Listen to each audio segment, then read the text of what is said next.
बाबा खाटू श्याम और श्री राधे राधे। कैसे हैं मित्रों? आशा करता हूँ जहां होंगे जैसे होंगे बहुत ही भले चंगे होंगे और संतुष्ट होंगे।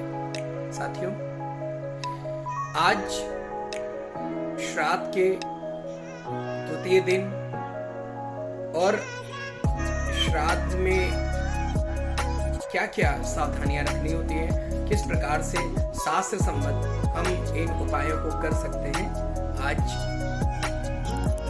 दूसरे एपिसोड में मैं आपको ये पूरी जानकारी विस्तार से।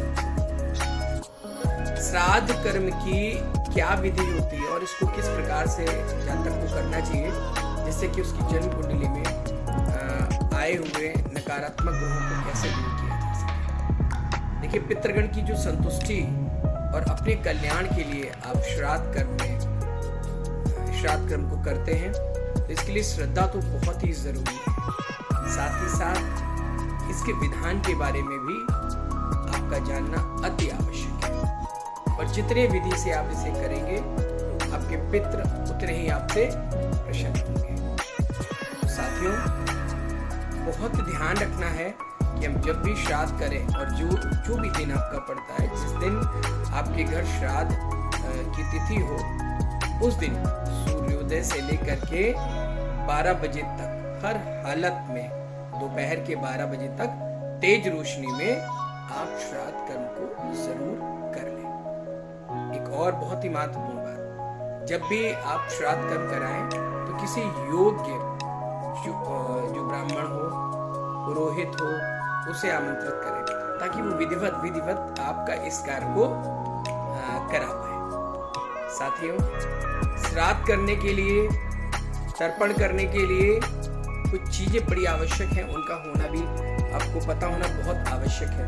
तो सबसे पहले तो मैं आपको बताऊंगा कि श्राद्ध करने के लिए आपको दूध, गंगा जल, मधु जिसे हम शहद भी बोलते हैं, वस्त्र ब्राह्मण को दान करने के लिए, कुश और अभिजीत मुहूर्त होना अति आवश्यक है।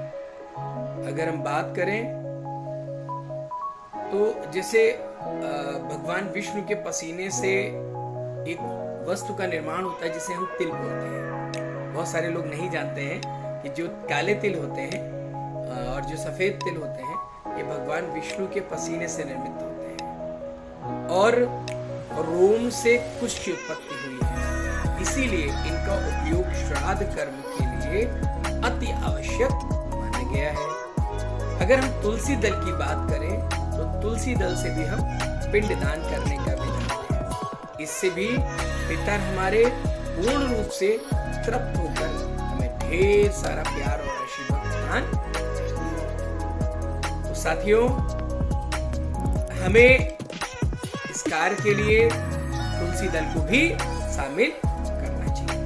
एक बात और, जब तक श्राद्ध कर्म ना हो, कुछ भी भोजन के रूप में ग्रहण ना। एक आप उपवास मान लीजिए, एक छोटा सा उपवास है, इसे बड़े आसानी से आप सभी लोग कर सकते हैं। इसके साथ साथ उसके आसन पर आप बैठ जाएं और जो आपके सामने पुरोहित और ब्राह्मण हो, विद्वान हो, उसे भी आप बैठा लें। और अगर श्राद्ध का कर्म करना हो तो अपने दोनों आसनों को, जो आपका आसन है, जो आपके पुरोहित का आसन है, उसे गंगा जल से धो लें और उसके बाद ही बैठें। अब कुछ एक बहुत ही जरूरी चीजें हैं जो लोग नहीं जानते हैं। देखिए, हम 5 थालियां निकालते हैं, तो अगर हम पहली बात करें तो जो पहली थाली होती है उसे हम ब्राह्मण को भी भोजन कराने से पहले, अपने मान्य को भोजन कराएं उससे पहले, क्योंकि बहुत सारे जातक जहां पुरोहित नहीं इकट्ठा कर पाते, नहीं बुला पाते हैं, यथाशक्ति आप 3 बुला लें, 1 बुला लें, आपके ऊपर है। लेकिन कुछ लोग मान्य को भी बुला लेते हैं, बहुत ही अच्छी बात है। लेकिन इन सब से पहले आपको जो भोजन कराना है, तो वो भोजन सबसे पहले आपको स्वान को कराना होगा, ठीक है।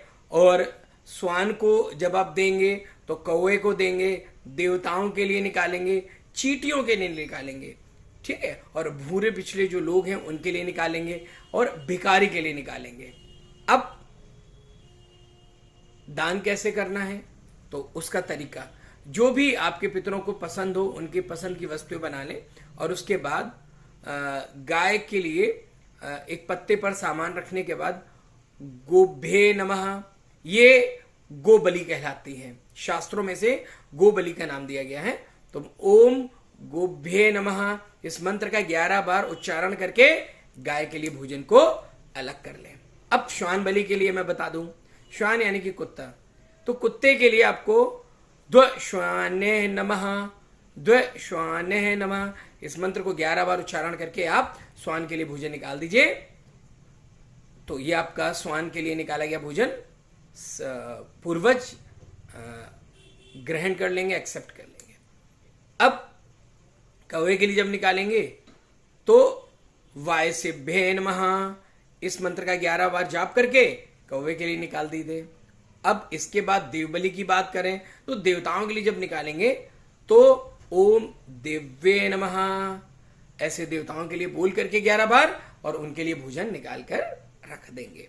अब इसके बाद अगर हम बात करें तो दक्षिण मुखी होकर के बैठ जाएं, आप संकल्प लें, जल ले लें, कुछ पैसे रख लें और इस बात का संकल्प लें कि मैंने पूरी श्रद्धा से, पूरी ईमानदारी से अपने पितरों का श्राद्ध किया है। इसमें मुझसे और मेरे परिवार से किसी भी प्रकार की अगर भूल चूक या गलती हुई हो तो उसे मैं क्षमा प्रार्थी हूं। मैं दिल से क्षमा मांगता हूं और अपने पितरों से आशीर्वाद मांगता हूं कि मेरे परिवार के ऊपर, मेरी संतान के ऊपर, सब पर अपना आशीर्वाद बनाए रखें और सभी प्रकार की जो भूल चूक हुई है उसे क्षमा करें।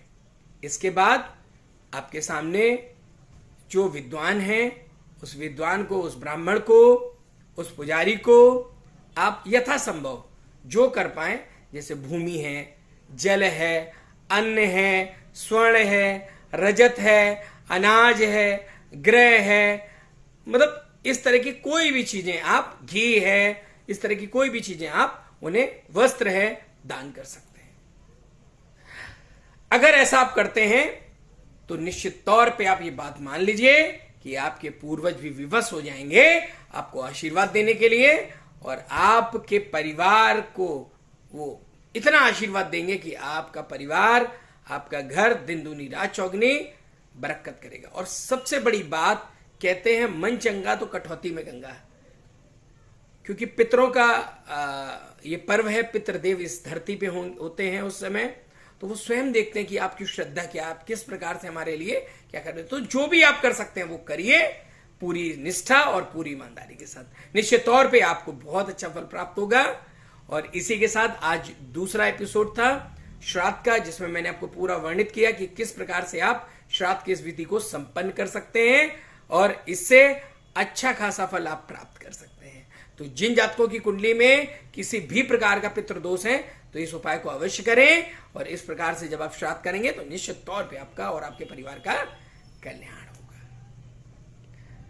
अगले एपिसोड में, तीसरे एपिसोड में फिर मिलेंगे अगली नई जानकारियों के साथ कि श्राद्ध पर्व में क्या करें और क्या ना करें।